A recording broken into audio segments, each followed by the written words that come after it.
ایک تو یہ مجھے بڑا مزہ آ رہا ہے، بڑے دنوں کے بعد مجھے یہ پہننے کو ملا ہے، دل میں تسکین ہو رہی ہے۔ اچھا جی، 3-4 باتیں میں بڑی کوئکلی بات کروں گا، اس کے بعد ظاہر ہے سب پرائم منسٹر کو سننے کے لیے آئے ہیں۔ سب سے پہلے پرائم منسٹر میں یہ بات کرنا چاہتا ہوں کہ ان اوورسیز پاکستانیز نے پاکستان کے لیے ہمارے پہلے 3.5-4 سال میں کیا کیا جی۔ مسلم لیگ نون اور پیپلز پارٹی کی حکومت جو تھی، ان کے 10 سالوں میں ہماری جو ترسیلات آتی تھی باہر سے بیرون ملک پاکستانیوں کے پاس سے، اس میں 13.4 ارب ڈالر کا اضافہ ہوا۔ ہمارے پہلے 4 سال میں، پہلے 4 سال کے اندر 10 سال میں 13.4، پہلے 4 سال میں 14.8 ارب ڈالر کا اضافہ کر دیا ان لوگوں نے جو بیٹھے ہوئے ہیں۔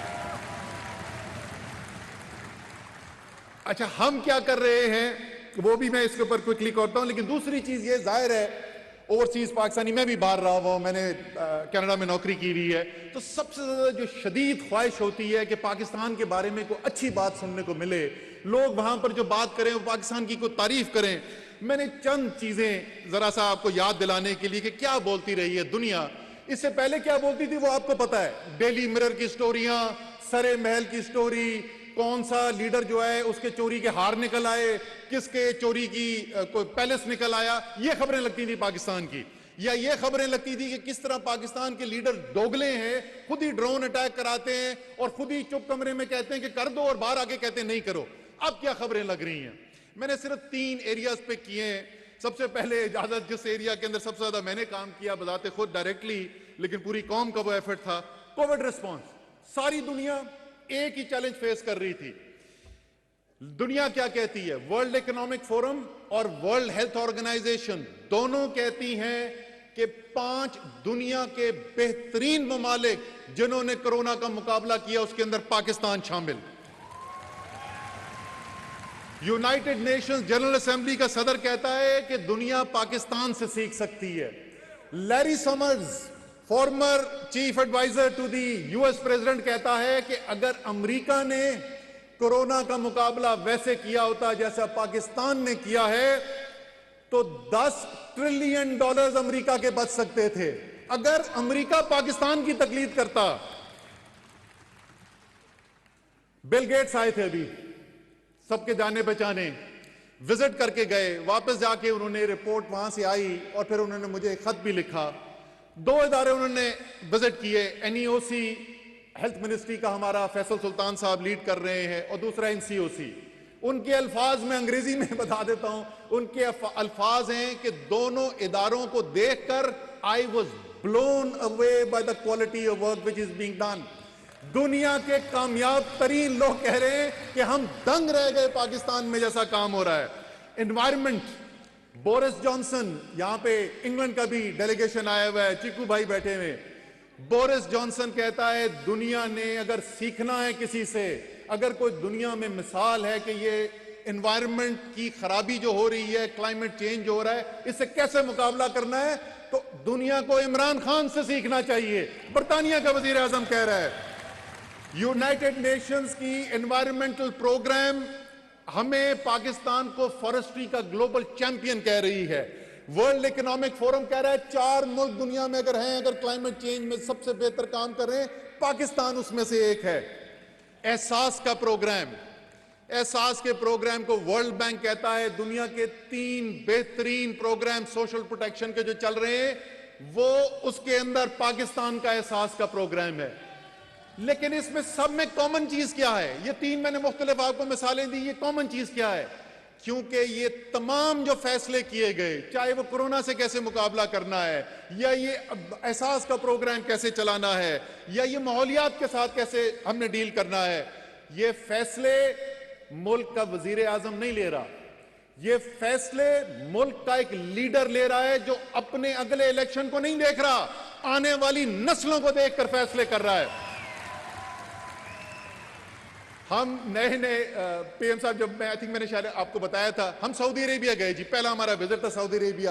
میں نے وہ فون کیا روم سروس سے، میں نے چائے منگائی تو پتہ چلا نیچے کوئی شباز گل کے گرائیے ہوں گے، فیصلہ آبادی 2 لڑکے پہنچ گئے جی اوپر چائے لے کر۔ وہ کہتے ہیں جی ہمیں اتنی خوشی ہو رہی ہے پچھلے 2 دن سے، ورنہ جب بھی پاکستان سے کوئی آتا تھا نا جی، تو وہ سب ہمیں یہاں پہ عربی لوگ کہتے تھے کہ کچھ اور آ گئے، سر 2 دن سے سب لوگ بول رہے ہیں کہ یہ اچھے اور دیانتدار لوگ آئے ہوئے، ان کا چہرہ آپ کو دیکھنے کا قابل تھا۔ اچھا سر، تیسری چیز پہ آتے ہیں، تھوڑا سا آپ کے لیے، کیونکہ آپ ملک سے باہر رہتے ہو، مجھے پتا ہے کہ دل آپ کے ادھر ہی دھڑکتے ہیں، لیکن جسٹ ریمائنڈر، موٹی موٹی چیزیں اچیو کیا ہے۔ یہ فیصل جاوید کہہ رہے تھے کہ 30 سال کا گند ابھی صاف نہیں ہوا ہے۔ فیصل جاوید صاحب، بہت گند صاف ہو گیا ہے، اس کے اوپر بہت بڑی عمارت بن گئی ہے۔ کچھ میں آپ کو مثالیں دیتا ہوں۔ میں نے آپ کو ترسیلات کا بتایا، اب یہ ذرا سنیں ایکسپورٹس کا، یہ آپ ہی کے ملکوں کے اندر جا رہی ہے جہاں پہ آپ رہتے۔ یہ سن، جو میری بات سنتا ہے وہ سن کے حیران اور پریشان رہ جاتا ہے۔ 10 سال پاکستان پیپلز پارٹی اور پاکستان مسلم لیگ نون کی حکومت، 10 سال میں ہماری تمام ایکسپورٹس کے اندر اضافہ گڈز اینڈ سروسز کی 6.6 ارب ڈالر، 10 سال میں 6.6 ارب ڈالر۔ صرف اس سال 2021-22، ابھی ہم کورونا سے پورے باہر نہیں نکلے ہیں، ابھی IMF کے پروگرام کے اندر ہم ہیں، 10 سال میں 6.6 ارب ڈالر، اور صرف اس سال میں ہماری برآمدات میں اضافہ 7.5 ارب ڈالر ہونے جا رہا ہے۔ 10 سال ایک طرف اور عمران خان کا 1 سال ایک طرف۔ ہماری بہت سارے آپ لوگ جو ہیں، آپ بھی علاقے، آپ کے گاؤں ہوں گے دیہی علاقوں کے اندر، 5 بڑی فصلیں ہوتی ہیں پاکستان کی۔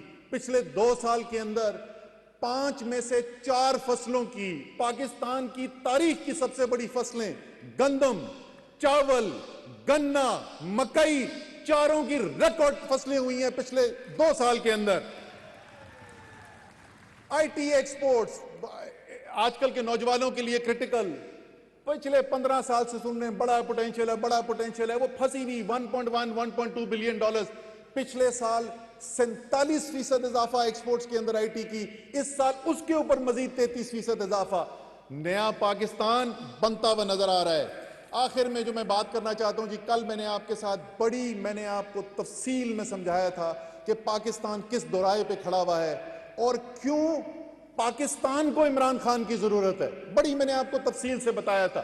مختصر میں دوبارہ دہرانا چاہتا ہوں، میں تفصیل کے اندر نہیں جاؤں گا۔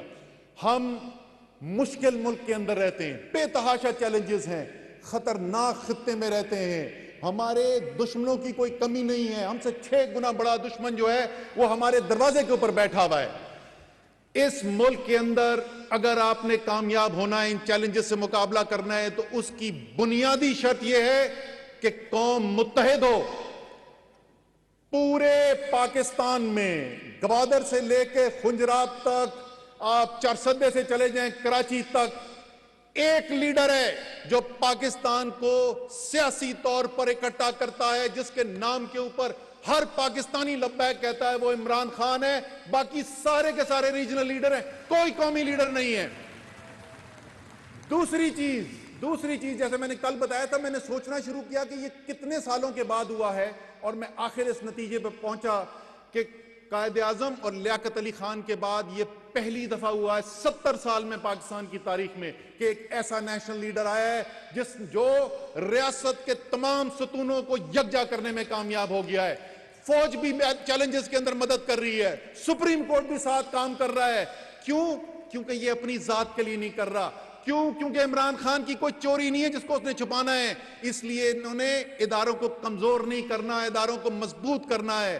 تو آج کے جو حالات ہیں اس کے اندر ہر شخص کو ملک کی ضرورت ہوتی ہے، کوئی پیدا ہوتا ہے جس کی ملک کو ضرورت ہے، اور آج پاکستان کو عمران خان کی ضرورت ہے۔ میں آخر میں وزیر اعظم صاحب ذاتی ایک بات کرنا چاہتا ہوں۔